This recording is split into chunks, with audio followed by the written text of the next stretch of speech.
in full. Last week we ended on Leibniz's translations of Plato's Phaedo and the immortality of the soul, and a lot more. I mean, anybody who wants to review that, they can check out last week's reading in the link to this description box, or just read between sections 15 to 20 from the book, which is also in the description box as always. So let's just jump straight into number 21. Is there any... So, Jerry, you want to start off? Yes, no problem. Yeah. Okay, 21. Well now, since God's wisdom has always been recognized in the detail of the physical structure of certain bodies, especially animals and plants, it must also be shown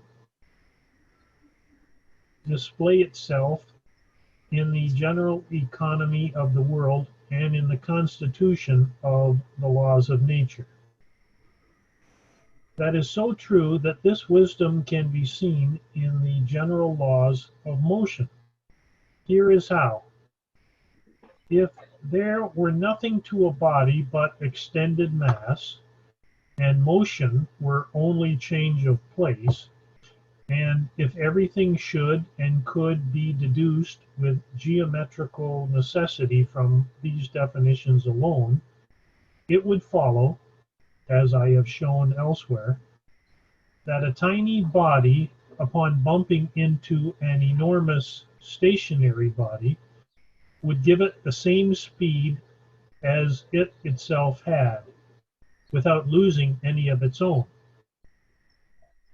And a number of other rules which, like this one, are completely contrary to the formation of a system, would have to be admitted. But a system is provided by the decision of the divine wisdom to conserve always the same total force and direction. I even find that some natural effects can be demonstrated twice over. First, through efficient causes, and then through final causes. For example, by bringing in God's decision to produce his effect always in the easiest and the most determinate ways. I have shown this elsewhere in explaining the rules of reflection and refraction of light, about which I shall say more presently.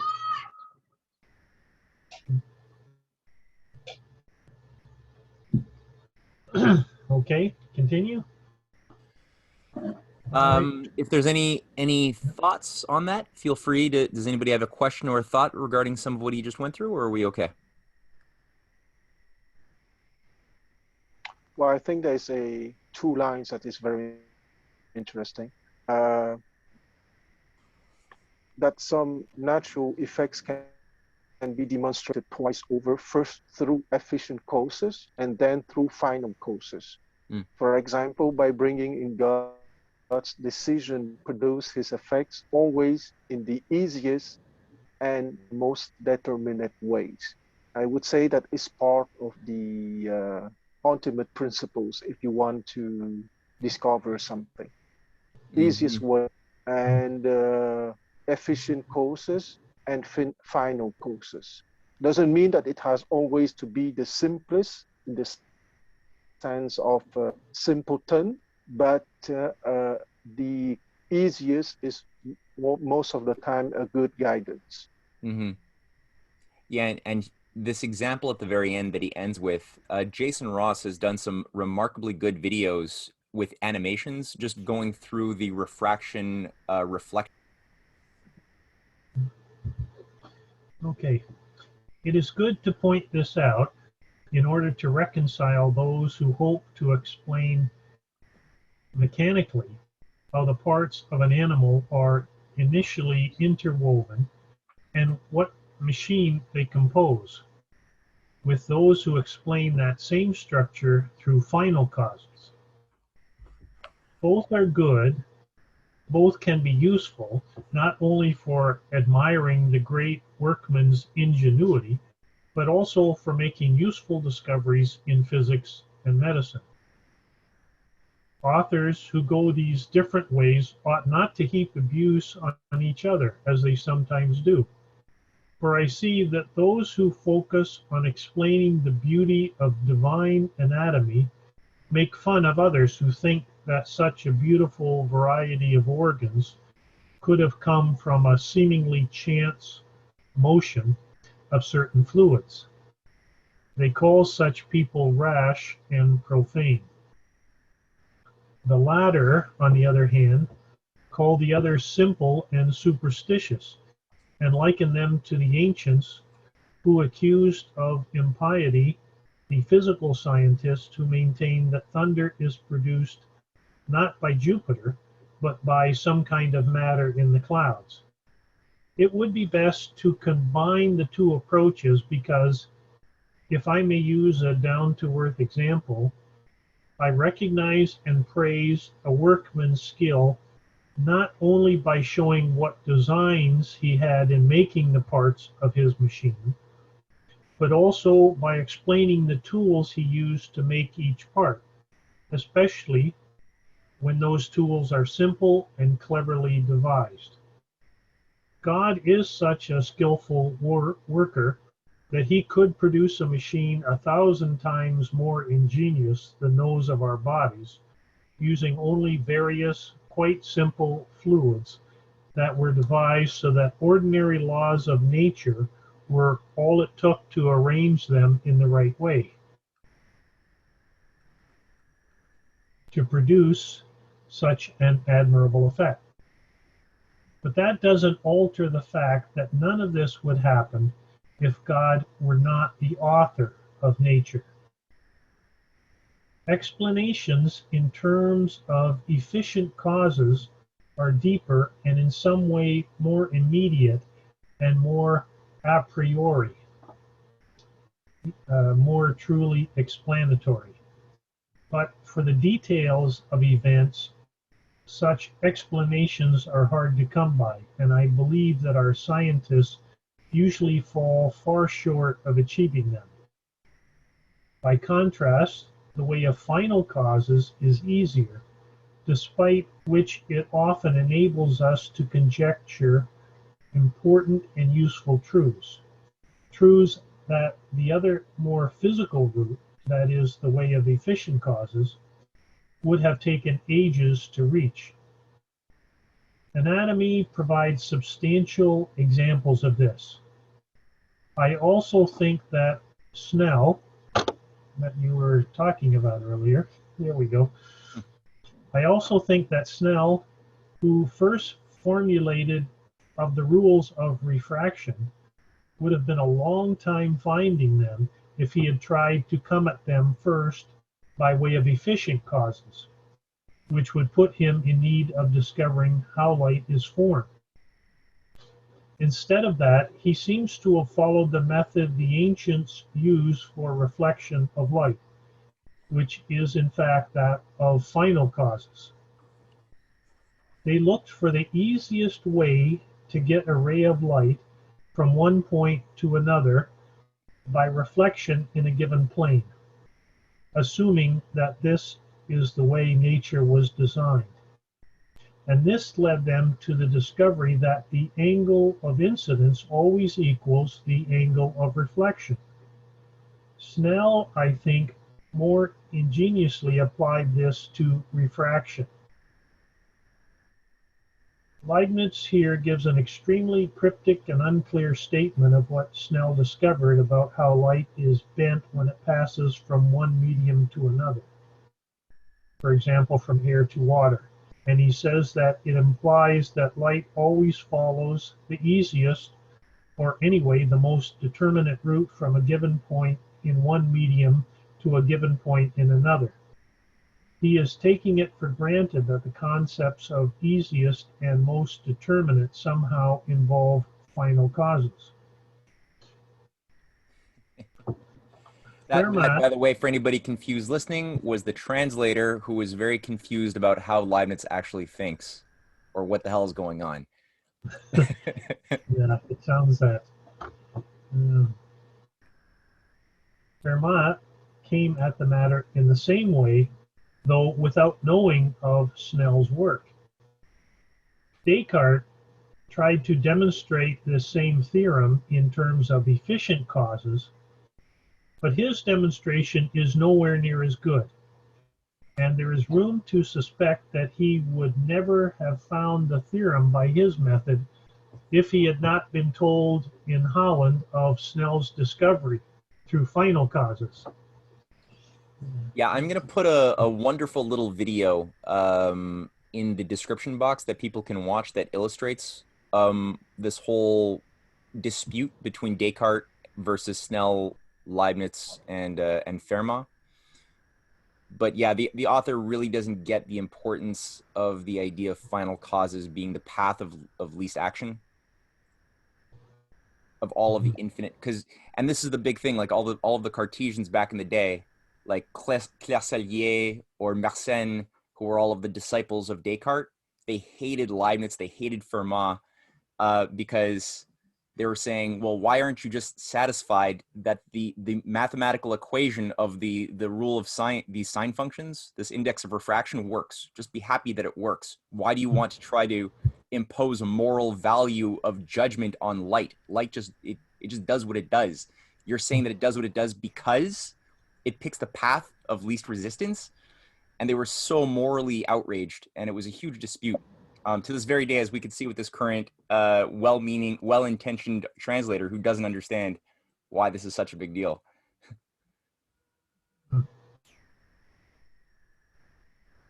Like why else would we pray?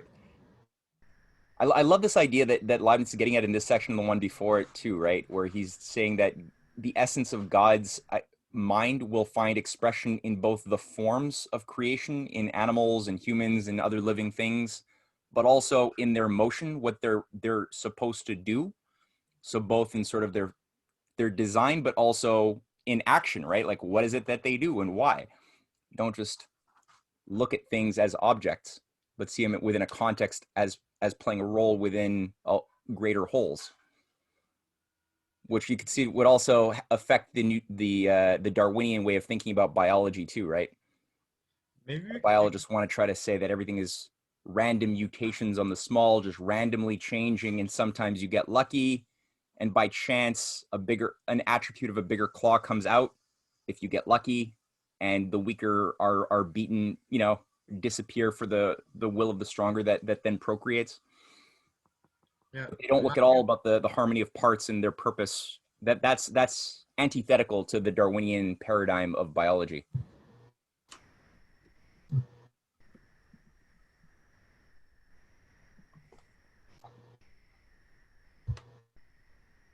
I just wanted to share those thoughts. There's a chat. Can I jump in? Ryan, don't ask if you could jump in. Just there's 5 of us. It's fine. Just jump in. Yeah, no, but I don't think you guys can hear me. Can you hear me? It's weak, but sure, I can hear you. Okay. You know what? You guys keep on talking. Let me try to set up my headphones. Or am I good right now? You're okay for me. You're okay for Quan. Okay. Gary's got his hearing back. Yorika's okay. Yeah. Okay.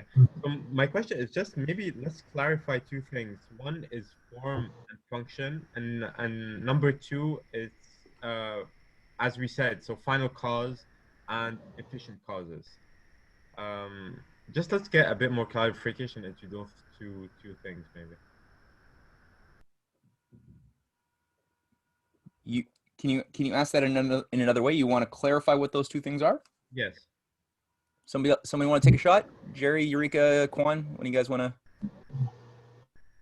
give it a go? Well, final causes is very simple thing. Okay, it means that you take into account the intention. Okay, and it was the problem of the 2 schools. The school of Leibniz believe in a combination of final causes and of efficient causes. Okay, in my language, I called it the divine kingdom and the animal kingdom. So, what was a deep insult to Descartes and his friends was that they wanted to separate the animal kingdom and the divine kingdom.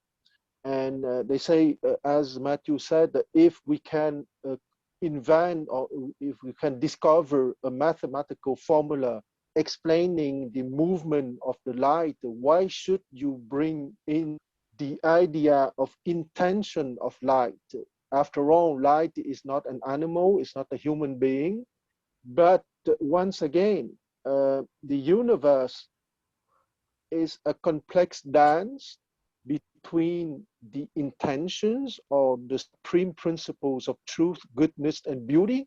Because when you said that light would move in that way and would be expressed with that mathematical formula, but because light would move that way, as it would be the easiest way to move for light, moving from air to water, for example, in the case of the law of Snell, it would imply that there's an intention and not only a description. Okay, so it doesn't mean that, and that's the core of the dispute of the understanding of the universe. Is the universe created by mathematical formula? Is it the divine language? Or the divine language is even higher in terms of general principles that we truth, goodness, and beauty? Okay. And can you elaborate a bit more on when you say intention? So when light has an intention, what do you mean exactly by that? The principle of light moving that way because it's the easiest way, it implies an intention.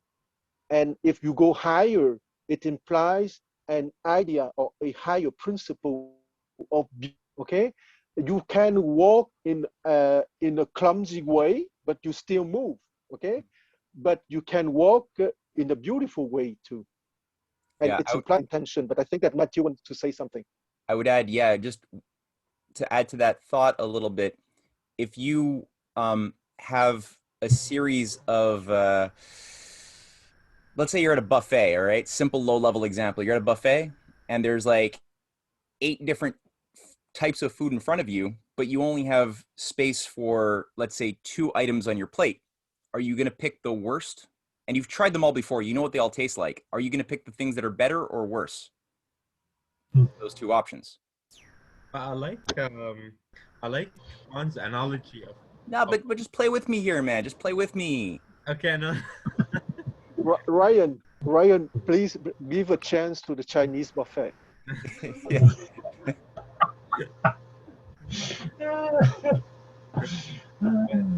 Look, when Juan said that. But Ryan, play. Come on, man. Give me something. Give me an answer. No, I just want I have a reply to Juan because when he said, I'll get back to your Chinese. Well, it's because of his intention to take the best 2 meals instead Thank of you, the 6. Quan. Star for Quan. Yes.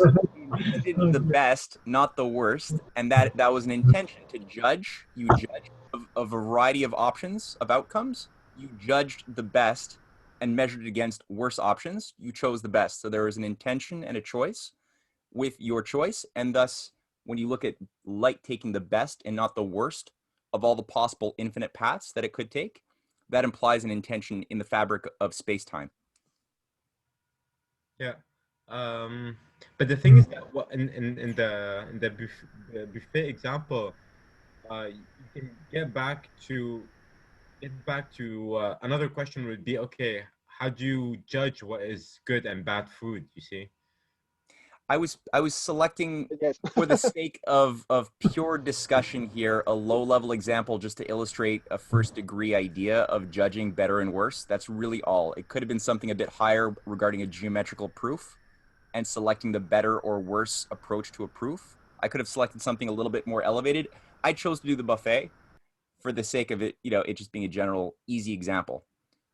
Yeah, but there's that's why I wanted to go back to Kwan's example because when he said that light, so there's something about easiness, not easiness, but least effort and least effort itself.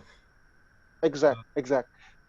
So yeah, there's a very close connection between least effort and beauty. Exact, Yeah. exact. Because when you see a professional or even an artist pianist playing any sonata, okay, it looks so easy, okay, because it's beauty, okay, it's beauty, Mm. okay. And when you see a beginner playing the piano, it's look so awkward, so painful to look at, okay. There's no beauty, and that's the principle of beauty, okay. Why would God do something clumsy and painful to look at rather than something by the easiest pathway that would couler de source, as we say in French, okay, that happens spontaneous with beauty. Yeah. Yeah. Well said. Yeah. Good. Do we go on to number 23? Or are you satisfied, Ryan? No, Or no, I'm satisfied. yeah, okay, cool. All right. I 23, You Jerry, you want always satisfy. You always satisfy after a Chinese buffet. It's to read? you You're cannot be overly satisfied at the Chinese otherwise. buffet. Okay, you want me to continue then? 23. Yeah. I have thought it appropriate to emphasize a little the relevance to bodies of final causes, incorporeal, incorporeal natures, and an intelligent cause, so as to show that these have a role even in physical science and mathematics. I have wanted to do this because it may, on the one hand, clear contemporary physics of the charge of impiety that has been leveled at it, and on the other, raise the minds of our philosophers from purely material considerations to thoughts of a nobler kind. Now, it is appropriate to return from bodies to immaterial natures, and in particular to minds, and to say something about the means that God employs to enlighten them and to act on them. There is no doubt that here too there are certain laws of nature which I will be able to discuss more fully elsewhere. Just now it will be enough to say a little about ideas, about whether we see all things in God, and about how God is our light. I should point out that many errors arise from the misuse of ideas. For example, some ancient and modern philosophers have based a very imperfect proof of God on the natural assumption that when we reason about something, we have an idea of it. The proof goes like this. 1, I can think about God, so 2, I have an idea of him. 3, this idea involves his having all perfections. 4, existence is one of the perfections. Therefore, 5, God exists. The defect in this is its move from 1 to 2. That was 1, I can think about God, and 2 is I have an idea of him. We often think of impossible absurdities, for example, of the highest speed, or of the largest number, or of a certain geometrical impossibility. And the ideas involved in such thinking are, in a certain sense, false, in contrast with true ideas of things that are possible. So we can boast of having an idea that is a true idea of a thing only when we are assured of its possibility. So the above argument falls short. Still, it does at least prove that God necessarily exists if he is possible. That is a significant result because it attributes to God something that is not true of other things. It is indeed an excellent privilege of the divine nature to need only its possibility or essence in order actually to exist.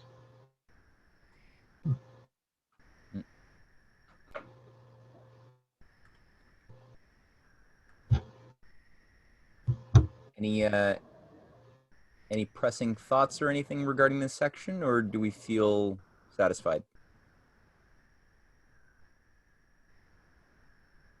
I mean, we know what Leibniz is doing overall. He's been trying to infuse dignity in the idea of final causes, which most scientists of his world no longer respected because empiricism was becoming a dominant thing. You know, the materialism of empiricism was becoming a dominant, very popular thing, which was based on the idea that we didn't need God or final causes to explain anything. We could just take in our senses, look for patterns, create a symbolic formula, and say that the formula caused something to happen, and that's it.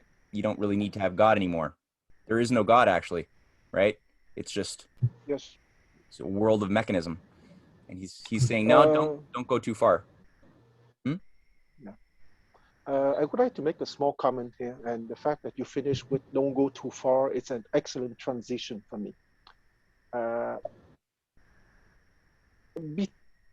Between epistemologically speaking, for an average intellect, it's not so difficult to go from Acacia to Pistis, Acacia 1, 2 to Pistis, and to Dianoa, okay, to the mathematical dialectics precisely. But you have that station, if I may call it a station, that epistemological station of Dianoa, if I take the Platonic vocabulary, is a dangerous one, okay? Because you can be stuck there for a very long time, and it's precisely the empiricist trap. And I would make the hypothesis that Descartes and his friends were so happy in their juvenile excitation with the result given by the station called Dianoa by Plato, that they would ditch the three higher principles of beauty, goodness, and truth. And just remind me again, Quan, Ikasia, the first level, Yes. is that the senses? What is that? Yeah, Ecclesia 1 is the senses perception or the shadows. Ecclesia means literally in Greek, the shadows. The Okay. shadows. Okay. And it means sense perception. Yeah. First degree AIKSIA. experience stuff. Okay. Yes, like all animals, we have senses organ, and those senses organ get the vibration of the universe and create a certain image universe called the shadows by Plato. Okay, exactly the guy who are attached in the cave in his allegory of the cave. Yes.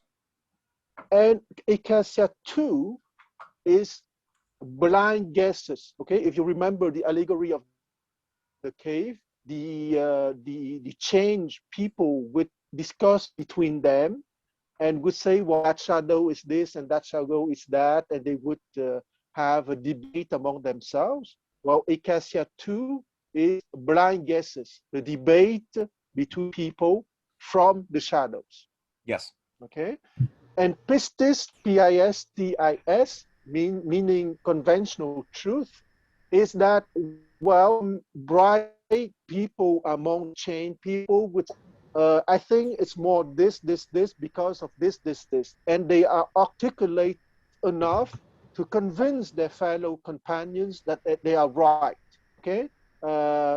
And if you go to the step above, which is Dianoa, the brightest of the bright will find mathematical formula to tell the companions, you see those shadows, we are better than the blind guesses and or your consensus, okay? Because another word for conventional truth is consensus. We can even use numbers and formula to predict the phenomena. So we have attained the supreme truth. And the other guys who will brainwash you with the supreme idea of this and that and intention and God, well, they should see a psychiatrist. Just follow us, okay? And I put again one of my cassette, if not my cassette with capital C. Aristotle is not false. He is incomplete, okay? But he stopped at Dianoa, and he's so bright because he's the brightest of the bright of the chain people. He would be capable to dominate those chain people, okay? Because they are the brightest of the bright, but in the group of the chain peoples. So you have to be very skillful, okay, to explain to those people, even, since they think they are the brightest of the bright, that there are other things that are superior, that in Plato epistemology is called dialecticon and theoria. Okay. Because Dianoa is the inferior part of beauty, but there is a door which is music, art, and so on, that you would bring you to the other side of beauty, and that other side of beauty will bring you to goodness and truth. Mm. A question. You have to. I would request that you consider writing an article on that topic. Yeah, with the Matthew, I would suggest something. I would write a paragraph. I would send it to you, and consider it as a gift to you, Matthew. Since I'm very happy to have someone understand me, and I don't feel the need to write it, but I give you the paragraph that I would write tomorrow, maybe, and use that paragraph as you see fit. Cynthia's just overhearing because she's just cooking, and she just said you already wrote that paragraph, but he wrote the triangle. That was the paragraph from the triangle. It wasn't the same thing. It was connected to the levels, I guess, but I was thinking something. All right, we'll make it happen. Okay, don't worry about it. Quan, can you hear me? Okay. Yeah, I hear you. The transformation between every single level, is it constant? Is it the same? No, it's not the same, because it's very difficult. You can get trapped at the inferior part of beauty, okay?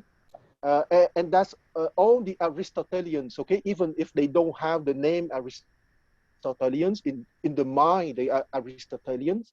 They trap at the inferior door, inferior side of beauty. And but they need to go through that door to reach goodness and truth. And that's why in the 20th century, there are many brilliant and bright people who are atheists, who reject intentions, who reject truth and beauty and goodness, because they say we are perfectly capable to explain the universe. You are strange people or cuckoo people insisting that they are ultimate principles, and that the most difficult door, because the people at Dianoa, they are capable to build technical stuff that are very impressive. So they think they are at the end of the world, and that's the most dangerous trap. Mm-hmm. To go from one, two, to Pistis to Dianoa, if you have an average brain and you have good teachers, it's not impossible. Most people would be capable to go from Acacia 1 to Dianoa if they are born in a middle-class family and they go to school and they have good teachers. I would say 90% of people would be capable to go from Acacia 1 to that. But the true challenge is to go from Dianoa to the upper side of beauty and to goodness and to truth. Mm. Mm-hmm. Which is where Plato, I think it's in the Protagoras, he describes the ultimate place. The aim of a philosopher is to begin to find a dialogue with oneself, with one's own soul, so that you're constantly self-examining as a way of being. You're always looking and having an inner dialogue, so you have back and forth, and that's allowing you to be self-perfectible. And it also is something you can carry over into dialogues with other people, as you're looking for yourself inside of them. So you're increasing your empathy, and with your empathy, you're increasing your capacity to love them, because you see yourself in them, and then all of a sudden you have a moral function that you see that's awakening in your mind when you're interacting with philosophy, and it's not just a mechanical exercise for entertainment or whatever else. Yeah, but it's also I think there's also a difference. So I think conversations might open doors and might give insight into certain things that into new revelations or new might shed light on something new, but um, also there might be a gap between knowing and implementing um, knowledge and actuality, potential and actuality, let's say.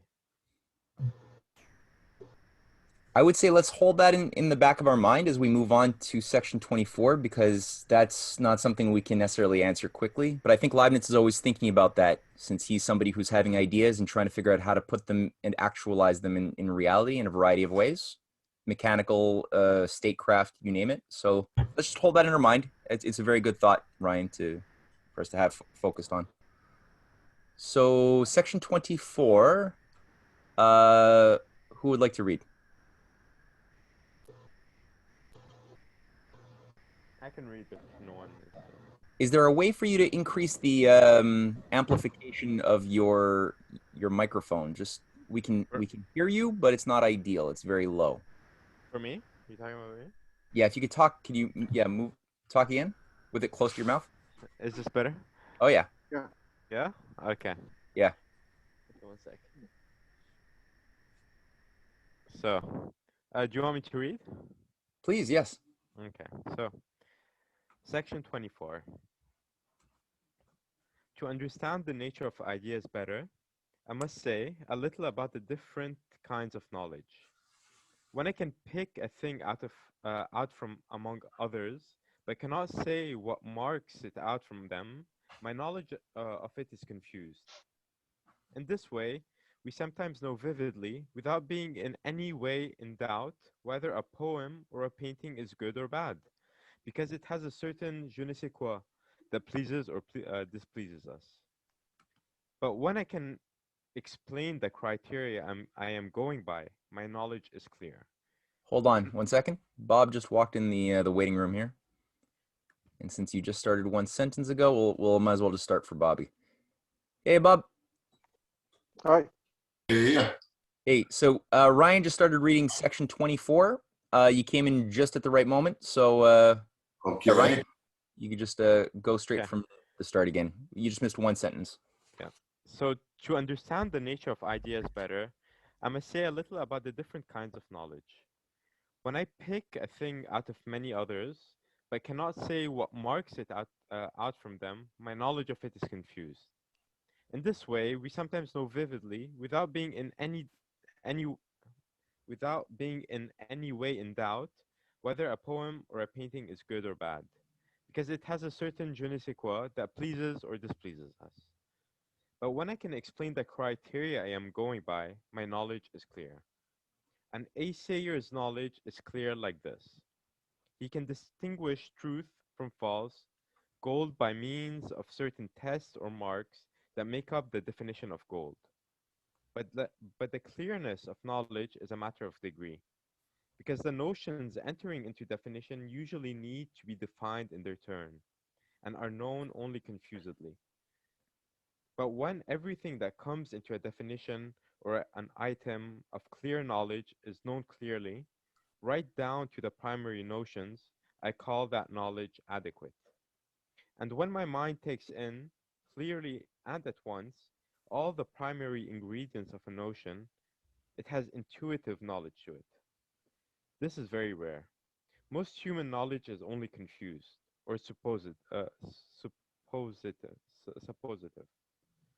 It's not suppository, right? It's suppositive. Okay. No, speculative. Speculative. Okay. Mhm. Um, Leibniz's use of his invented word of suppositive or speculative in section 25 shows that his thought is this: an item of knowledge to which this term applies involves a notion or idea that one supposes to be firmly included in one's conceptual repertoire. This contrasts with consciously bringing the idea to mind and seeing that one has it in one's repertoire. I would just say for these sorts of things where the translator is trying to tell us what is the epistemology of Leibniz, We can skip that. we could skip where the translator is just giving us a definition. It's fine.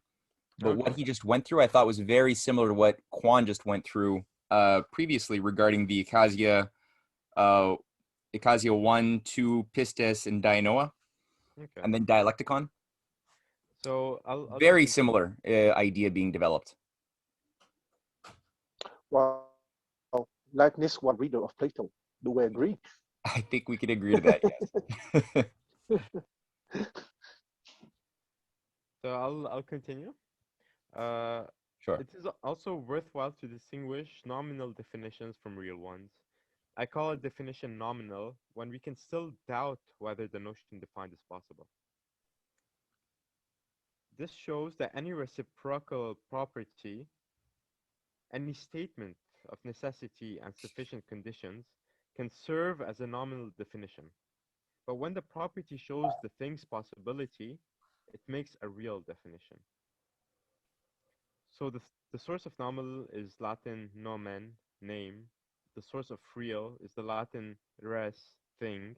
A nominal definition, Leibniz holds, tells you only about the meaning of a word, whereas a real definition informs you about the thing.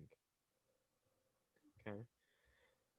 Now, as long as we have back to Leibniz. So now, as long as we have only a nominal definition, we can't be sure of the consequences that we can draw from it, because if it conceals some contradiction or impossibility, it could also have opposing consequences.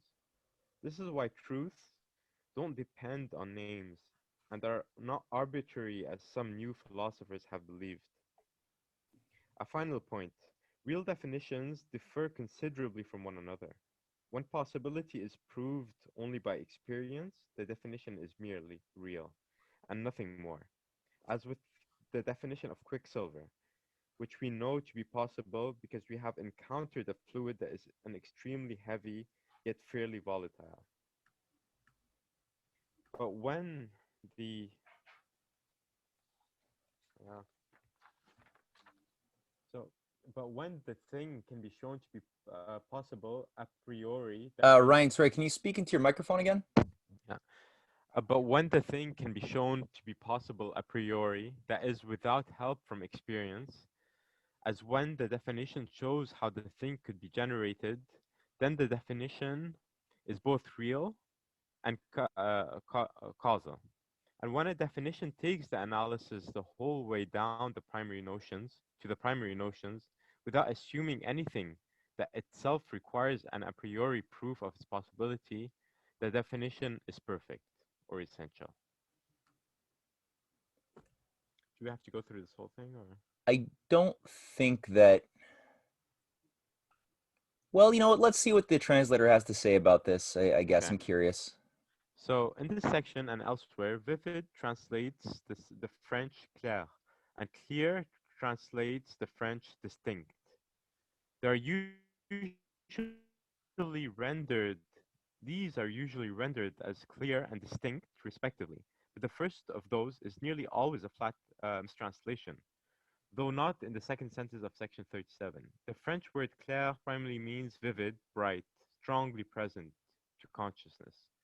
So that Descartes can say that one's awareness of an intense pain is clair, and bright light is lumière claire, even if it is dazzling and in no way clear. That is why Leibniz can say in this section, as Descartes did before him, that something's presence to the mind can be at once confused and vivid, not confused and clear. One clear has been freed from that misuse. Once clear has been freed from that misuse, it becomes available as a good translation for the French distinct. Yeah, so I I think right there, I got it. I got a sense once again that the translator is trying to get rid of the opposition the between Descartes and Leibniz, which is obviously there if you look at how Leibniz is thinking and you look at the battles that were happening. He's trying to say, yeah, that Leibniz is just using terms and concepts that were the same as Descartes. You know, he's just a little bit different. It's very tricky.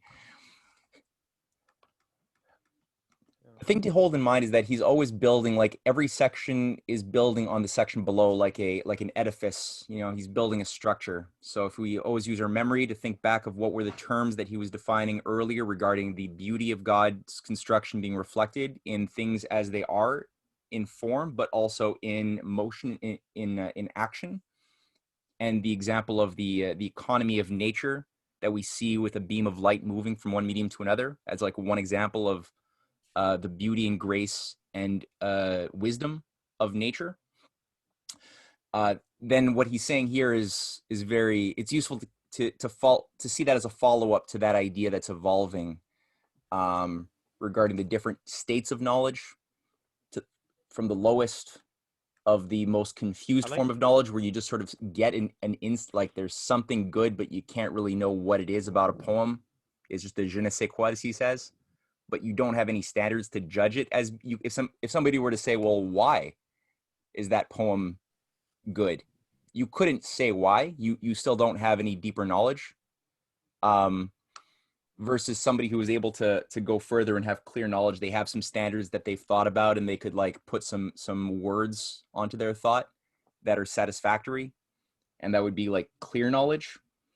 But it's still lacking, right? There's still holes and gaps still if you were to continuously ask them, okay, well, you know, because it used the I don't know, the it has a certain rhythm and meter to it that is in conformity with classical standards, and you're like, okay, but why is that important? And they're like, I don't know. Then that's not adequate knowledge yet. But if you could go even further and answer all of the foundational elementary concepts in your justification for why you judge something, then it becomes clear knowledge. And if you go even further and you have such knowledge of something that it becomes an intuition, you could like improvise the way Bach does, I guess. That was what came to my mind on the piano. It's like a real playfulness. That's like the highest. Or what Quan was saying about really internalized beauty and grace that's there with your knowledge, and you can play now. That's like Yeah, the best. I really like the what you just said, Matthew, of how knowledge evolves from obscurity to clarity to becoming, in a way, that knowledge through intuition, and almost Leibniz says. be, yeah, almost it becoming a reflex. So, Mm-hmm. yeah. Rather than reflects, I would say, union with the highest principles. Mm. Yeah. Mm-hmm. Okay? Because if you see the universe through beauty, it's less clumsy than to see the universe through conventional truth or through a mathematical formula. And if you see the universe through goodness, it's even less clumsy. And the ultimate is to see the universe through truth. Hmm. And but also Descartes, when he talks about he always talks about clear ideas, developing a clear sense of idea. Now I don't know when he talks about clarity, what he really means by that. Uh, wow, I would say that the translator is right because it's a French tradition than to have a distinct word for distinct phenomena. Okay, but here I agree with Matthew that he tried to play a trick here. Okay, it's true that the French tradition is promote distinctness and clarity in language use. It's a beautiful language, French, and it's a very clear language. Okay, it has been the language of diplomacy in the 17th, 18th, and 19th century because it's very specific. Okay, but here, not be in the trap of the translator because he truly wants to make people think that after all, Dick and Leibniz, they are bodies. So let's not go to the small details. Mm-hmm. Mm-hmm. It's like Aristotle was kind of like Plato. They had some differences, but they're sort of the same. Aristotle's just a continuity of Plato as a student, right? After all, carrying on the tradition further, adding a little bit. Anyway. Yeah. And I think that it was a good idea from you, Matt, to choose that translation to put in the light that it's a very oligarchical trick to play with words and to mesmerize the minds of the people. Thank you.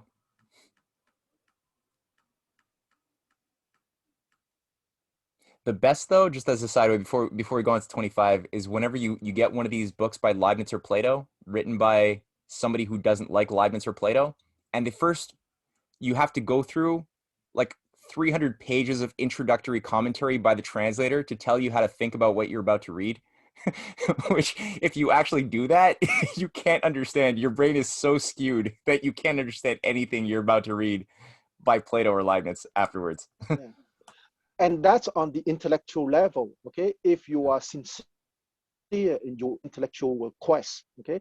But in the petit bourgeoisie milieu, people were very snob, okay? They would talk and talk about that introduction of 300 pages as if they understood, but they did not make a true effort to read the author. Mm-hmm. Mm-hmm. Yeah. Perception is valued more than reality. Yeah. Very oligarchical. All right. So let's go on to number 20. Can I just add one thing there? Yeah, man.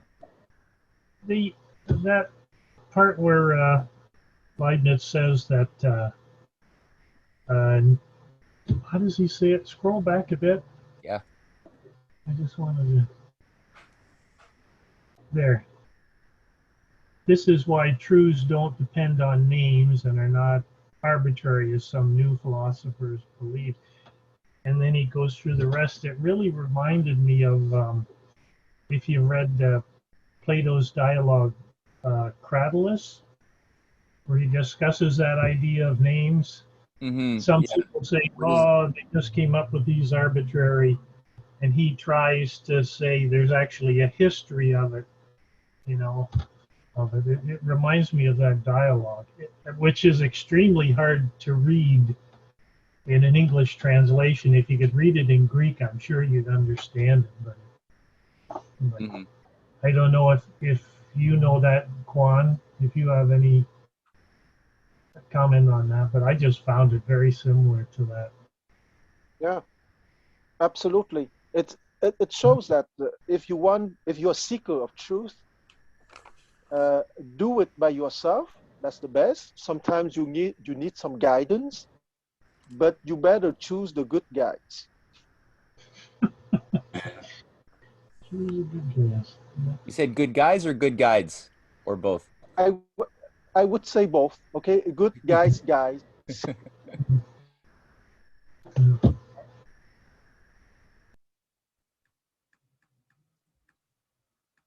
Cool. Oh, 25 is tiny.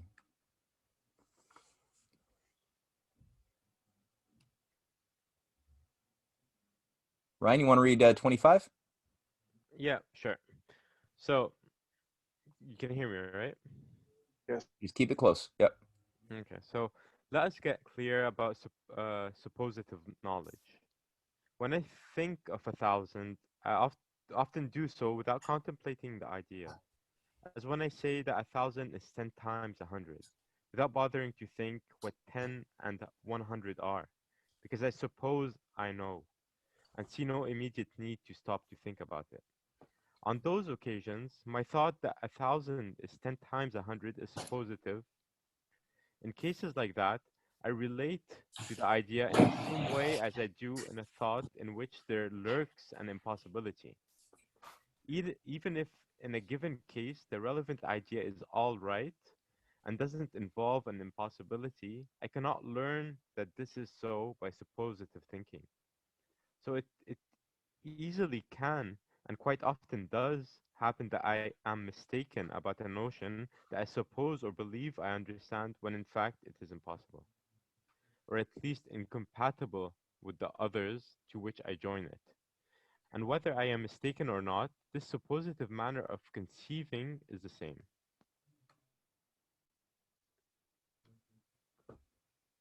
All right, so that was a simple thought, concise. So we have a clear idea of suppositive knowledge now. I love how he could just create a new word to get his concept across. It's good. It's healthy. Mm. But yeah, you don't think Yeah. about breaking down and counting every number between 1 and 100 whenever you use 100. You could rely on these kinds of ideas, knowing that if somebody asked you, you could break it down and justify it. Otherwise, you wouldn't get anywhere. But sometimes there's there are impossibilities that Yeah. you're not aware of in a thought that you thought you knew. I think he's just relating and going back to saying that true knowledge is knowledge of principles. So, Absolutely, absolutely. When he says that 1,000, it 10 times 100. yeah. The 100 is a concept, okay, and 10 times 100 is a bigger concept or a bigger principle. Mm-hmm. But at the same time, like when he talks about numbers 10 and 101, let's say, if you were to look at that from the spectrum not of suppositive thinking but of principle thinking, how would you break that down? Like you have to probably know the nature of a number. What is a number, right?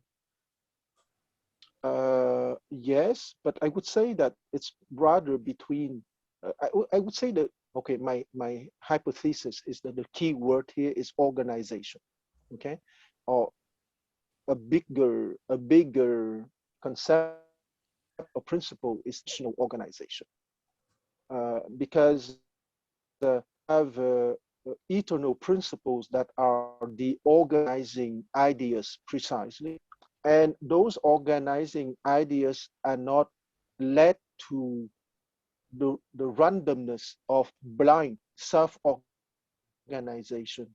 And precisely the battle, is it blind self organization or is it organization as directed by supreme principles that Yeah. Plato once again called ideas, forms?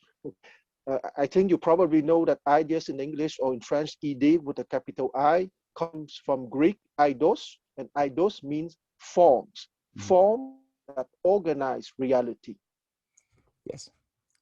One thing I would also add here is he's giving us a language to think about what is going on in the actions of our mind when we're becoming aware of what we didn't know. That's the whole point of what Plato is always trying to get at in all of his dialogues, is how do you become self-aware? How do you recognize something you thought you knew but you didn't? That's not easy to do. It gets easier, I guess, with time the more you do it, but at first it's very hard, as we've all discovered, trying to persuade somebody we know of something that they just couldn't. There was just a cognitive dissonance that they couldn't overcome. So sometimes you think you're doing a suppositive thinking, and it's that action of the mind that it does when you're dealing with tens and hundreds and 1,000, and you're doing these basic motions. That action of the mind is inadequate to get you to become aware of something that is embedded, that is impossible, that you didn't realize was impossible in your own assumptions or definitions of what you thought something was, or incompatible with other things you think. Because sometimes no thought exists in a vacuum, right? It's all related to other thoughts. And sometimes one thought is incompatible with another thought and you didn't even know it. So but first you have to be aware that that happens. And he's just sort of creating a space here with this simple, beautiful number, section 25, to just help the mind become aware of how that works. It doesn't give you an answer about how you get at a paradox yet or resolve it, but he's just saying that that's a geometry of the mind. It's part of the process. Right. And by knowing the terrain, we can Yeah, navigate through the terrain more. yeah. And let's not forget that the structure of the mind is in relation to the structure of the universe, okay? Macrocosm, microcosm. Mm-hmm. And we go back, but we discuss time, okay? The deepest joy for us is to participate to the glory of God, okay? It's to mean that to participate to those supreme forms that are beauty, goodness, and truth. And that participation precisely is the most difficult thing because that's the upper part of education. And when I said that the most difficult in terms of this epistemology is to go from Dianoa to the upper part of Dianoa, which is the upper part of beauty, and precisely that is true education because you have to go through that second part of beauty to reach goodness and truth. Mm-hmm. I can give an amen to that.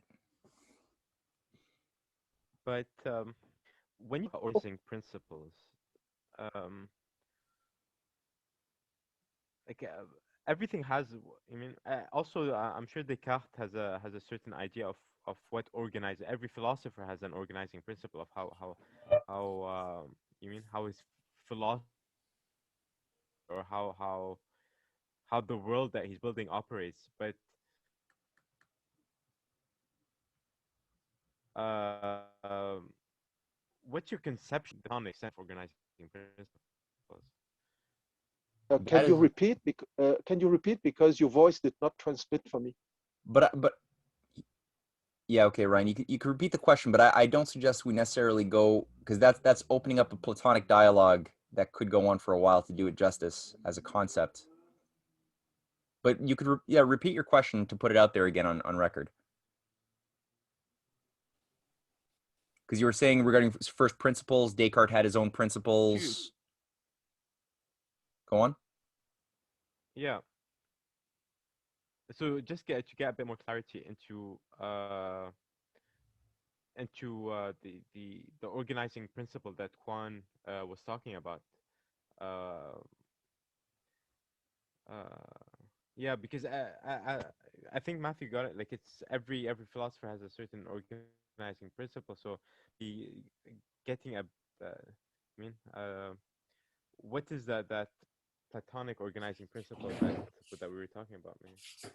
But as Matthew said, it might take some time to open that topic up. So I think that particular question is it's a big can of worms. Yeah. But again, good to put those big questions out there. Very good that we all hold those big questions in mind. And obviously, as in 2 weeks when we start reading Plato's Phaedo, we'll start getting into some Platonic dialogues. I think those sorts of big questions of like what are the first principles of a potent philosopher who makes discoveries, and hold those some questions in mind if you read, let's say, Descartes' one of his essays on thought, or Aristotle's Ethics, which people should just read some of this stuff and ask themselves what are the first principles of thinking of these guys. Is there something that's similar to Plato and Leibniz, or is it very different? Keep that in mind and pose that question, you know? So let's go for number 26, which probably will be the last one for tonight. Maybe we'll get to 27. Eureka, would you like to read 26? Unless it's very noisy around you. Is it okay now? So far, so good. To get a good grip on what ideas are, be warned of an ambiguity. Some people take an idea to be a form or differentia equals aspect of prosperity of our thought, so that we have the idea in our mind only when we are thinking of it. And whenever we think of it again, we have different but similar ideas of the same thing. Others, however, seem to take an idea to be the immediate object of a thought, or to be some kind of permanent form. which continues to exist even when we are not contemplating it. I side with the latter group, and here is why. Our soul always possesses the ability to represent to itself any nature or form when the occasion for thinking of it arises. This ability is permanent, even though the individual thoughts in which it is exercised come and go. And I believe that this ability of our soul, when it expresses some nature, form, or essence, is properly called an idea of the thing, and it is in us, always in us, whether or not we are thinking of the thing. For our soul always expresses God and the universe, and all essences as well as all existences. That requires our soul to have ideas of all those things at all times, which it can do only if ideas are abilities rather than individual mental or events or aspects or prosperities of such events. This fits in with my principles, for nothing naturally enters our mind from outside, and it is a bad habit of ours to think of our soul as receiving messenger species, or as if it had doors and windows. We have all these forms in our mind, and indeed always have had, because the mind always expresses all its future thoughts and is already thinking confusedly of everything it will ever think clearly. We couldn't be taught something unless we already had the idea of it in our mind. The idea being like the matter out of which the thought is formed. Plato understood this very well when he put forward his doctrine of reminiscence.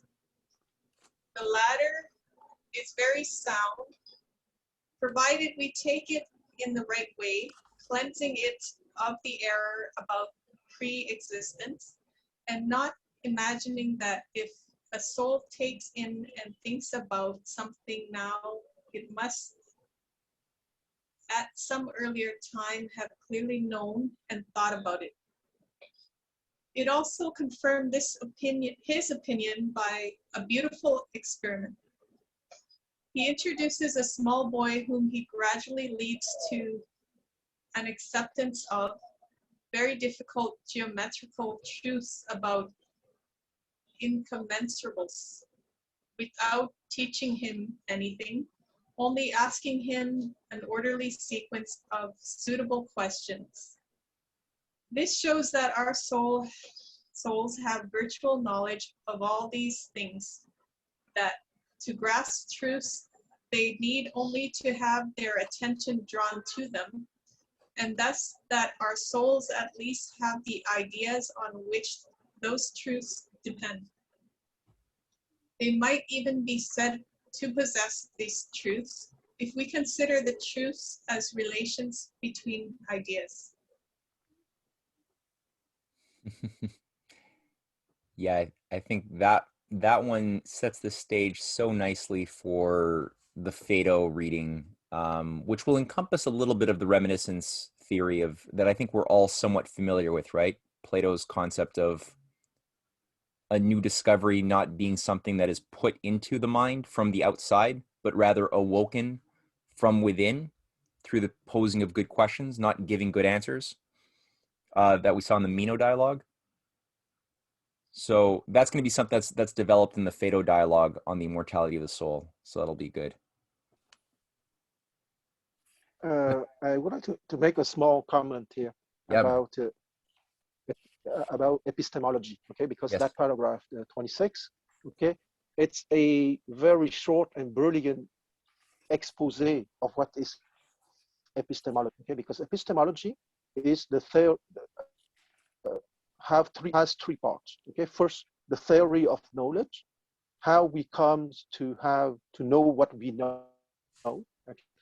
So for Plato, it's precisely a remembrance of the forms. Okay, the Greek word is anamnesis, and that's for the theory of knowledge. And the second part of epistemology is heuristics. Okay, heuristics is the process by which we make discovery or we create things, and it's related to the theory of knowledge. Because if we know, remember the universal form, we would be capable to invent things in specific phenomenal situations in which we are. And finally, hermeneutics. Hermeneutics is the science of symbol. Science of what? I read the science of symbols, of symbology. And here I read the 2-3 lines. And I believe that this ability of our soul,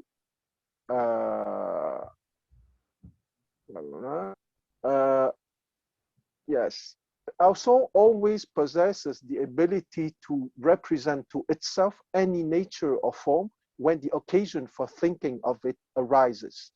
This ability is permanent, even though the individual thoughts in which it is exercised come and go. And I believe that this ability of soul, when it expresses some nature, form, or essence, is properly called an idea of the thing, and it is in us, always in us, whether or not are thinking of the thing. Okay, for our soul always expresses God and the universe, all essences as well as all existences. Okay, so all essences are the form and all existences are the phenomena.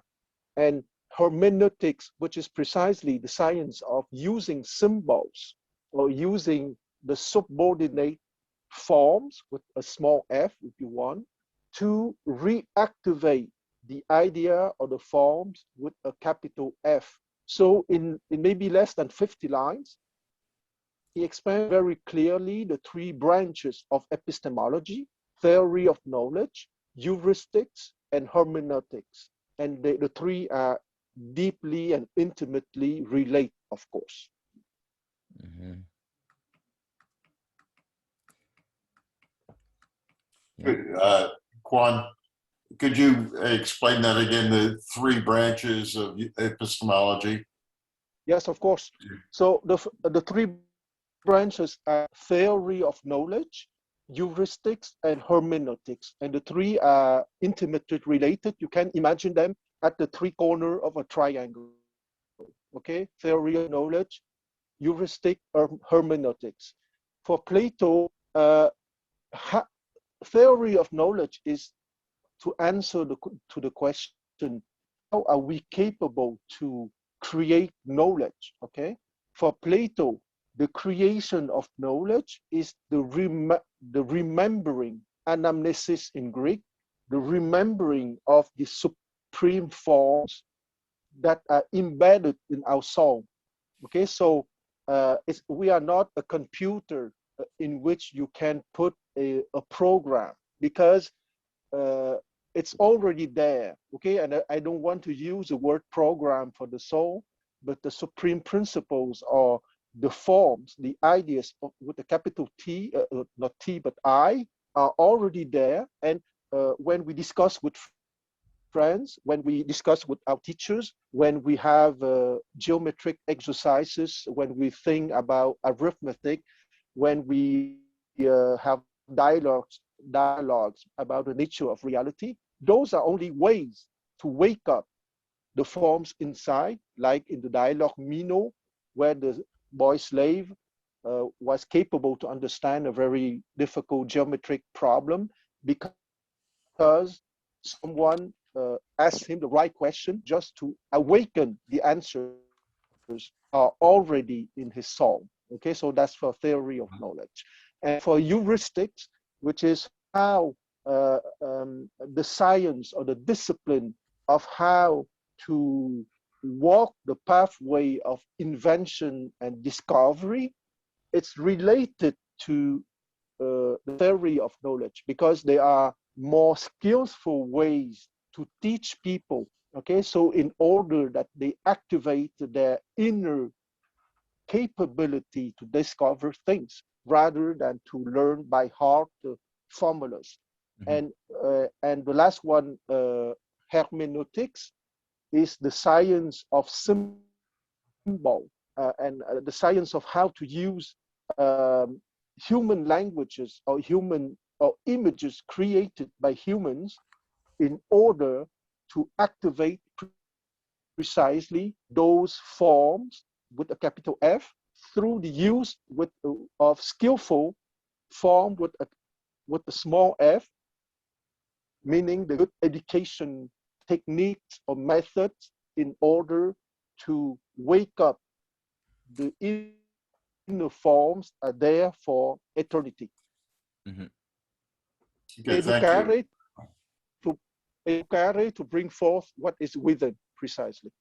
And just to add a small, can you hear me? Because I'm not sure if you guys can. Yeah, I hear you. Okay, and he also relates. So I feel like for him, knowledge is just a process of clarity, from going from obscure to clear to even more clear, and then finally to almost connect with the idea, or incarnate the idea. So, and there is also yes, and sorry to interrupt you, but that's the idea of Leibniz or of Plato, to participate to the glory of God. Yeah, and that participation is I like when he says attention. It's you're bringing your attention onto something, and through enduring in that attention, you get clarity. So you're connecting knowledge with almost energy, attention, and attention is more takes the realm of energy. You see? Mm, absolutely. Yeah. Attention to the right forms. Okay, because once again, those forms are inside us. If we remember, we would give attention to them as natural and intentional organizing structure of the phenomenal reality. Yeah. Because attention is nothing but will and discipline, and but yeah, there's a nice connection between both of them. Yes, but that's part of the education. If you read chapter 3 to 4, the education of the guardians of the city in the Republic. Yeah. Okay, how you can give them the education in order they would be capable of that kind of attention in order to wake up the forms inside their soul. Yeah. I would just throw out a little challenge as for anyone who has not yet conducted the exercise of doubling the surface area of a square while keeping the result, the larger square, still a square, not a rectangle. Anybody who has not done this, either listening on YouTube or here, I presume all of us here have done it. Ryan, Bob, Eureka, have you guys doubled the square? I know, I'm pretty sure Quan and Jerry have. I don't think so. I don't remember. Okay. Oh, that's good. Oh, all right. What's the So double square? for next week, just draw a square. You're giving me homework here. Don't think of it that Right, way. right. Think of it as fun work. And the challenge, like I said, is to using only your mind and your pencil and experiment. You know, draw things out, draw your theories out. You want to generate a square that is double the surface area of the first square you draw. So you're using your first one as your base to grow it and keeping it a square. So next week, we're going to show our results and go through how we came to them to see if we got the same results or went through. The square is going to be, the second square is going to be contain the smaller square, and you're going to double it. Is that it? Yeah, well, it doesn't have to contain the smaller square. It could. That's one maybe. But definitely you want to take that first square, and whatever you do, you got to figure out how you can create a square which is exactly double the surface area while still being a square. So yeah, you might find it's still being a square. Yes. We're not going to do it. Oh, this is We're going to go through our steps in our mind that we got through. And anybody listening on YouTube, if you want to do the same challenge, do it. Take a picture of your result or your theory, and email it to info@risingtidefoundation.net. And we'll share it next week if anybody listening wants to do it. I don't know if I'm actually going to get around to posting this on YouTube before then, but I'll try. So, okay. I'm afraid mine's going to end up looking like an octagon or a polygon. We'll see what mutants are created in the process. But and don't look. You could get the result by Googling it. Obviously, please don't do that. So I think with that, we're at 10:05. I unfortunately do have a call I got to be on very shortly, so Okay. I got to let you guys go. Is Ryan still there? Ryan is still there. Ryan, I just want to tell you that I read your, what is it, Retracing Art article, and it was just very impressive. Very perceptive, I thought. Well, thank you a lot, Bob. Thanks. Loved it. Oh, you found it on the Chain News. You've got a comment on the end. It's going to be anonymous because they didn't. That's the way it came out, but you'll see it. Okay. Thank you.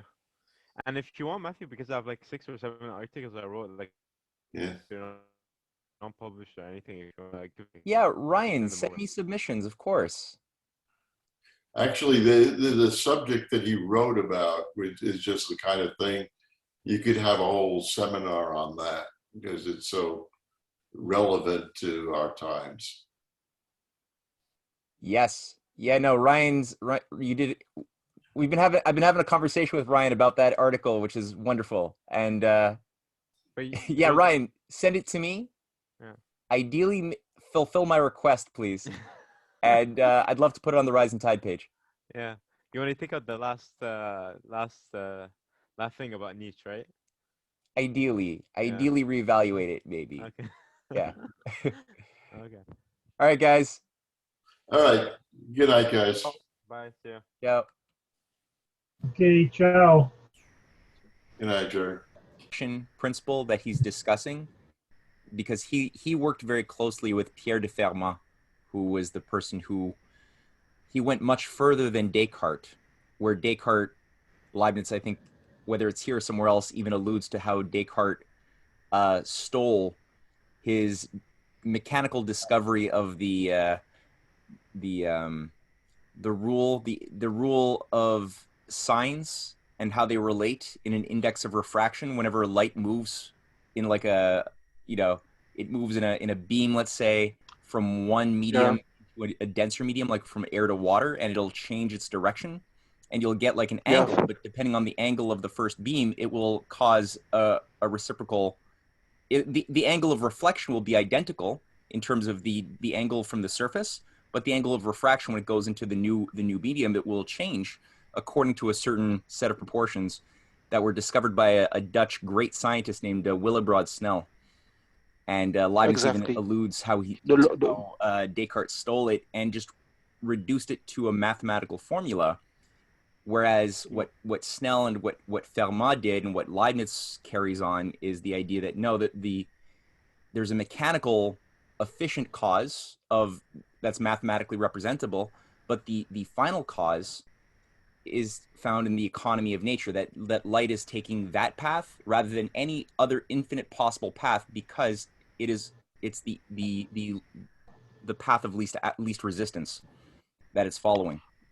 Yeah, but justice has been given to Snell because it's called the law of Snell. Yeah, history has been kind in this case. It's rare, but in this case, justice is finding a light.